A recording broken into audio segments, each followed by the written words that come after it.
Last part for the chapter 22 on carbohydrate metabolism.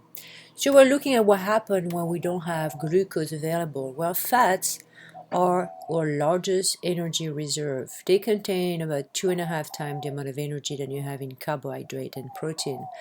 But adjusting to that energy from fat is a little bit more tricky. It takes several days because there is no direct pathway for generating glucose from the fatty acid that exists in the fat. The catabolism of fatty acid to acetyl coenzyme A, oxidation of acetyl coenzyme A via the citric acid cycle, and the production of ATP energy from ETC. That is the same path that we will find again for generating energy from fat. Now right here we look at the acetyl coenzyme A, and it is converted into what we call the ketone bodies, and there are tests to actually see if people or animal contain those ketone bodies. Brain, other tissue are able to switch over to producing up to 50% of their need of ATP from the catabolism of ketone bodies instead of glucose. And when you look at starvation, pretty amazing. By the 40th day of starvation, 40 days, metabolism has stabilized. You use up about 25 grams of protein and 180 grams of fat every day. With adequate water, an average person can survive for several months. Of course, the one who have a lot of fat can survive longer, but you can't survive more than a couple of days or few days without water.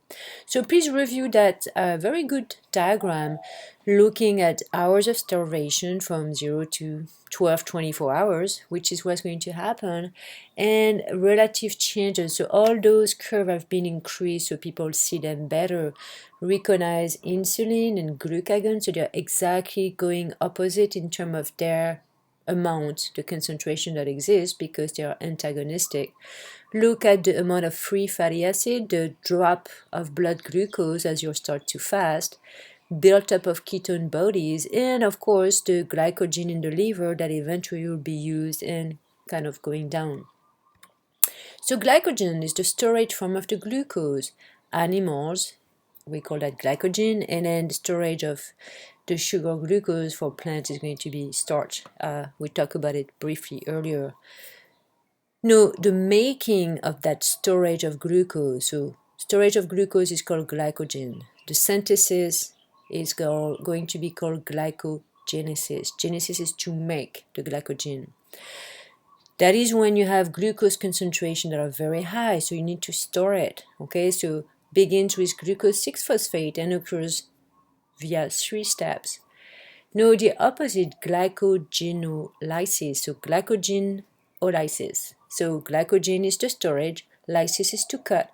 We are going to break down that glycogen to free glucose when it's needed, and there are 2 steps about this.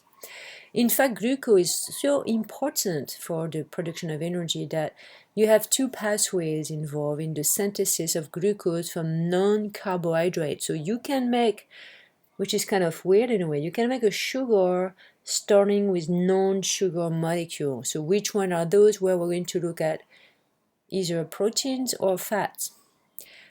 No, lactate is a product of glycolysis in the red blood cells and in muscle cells during vigorous muscle activity. That's what will give you that muscle soreness.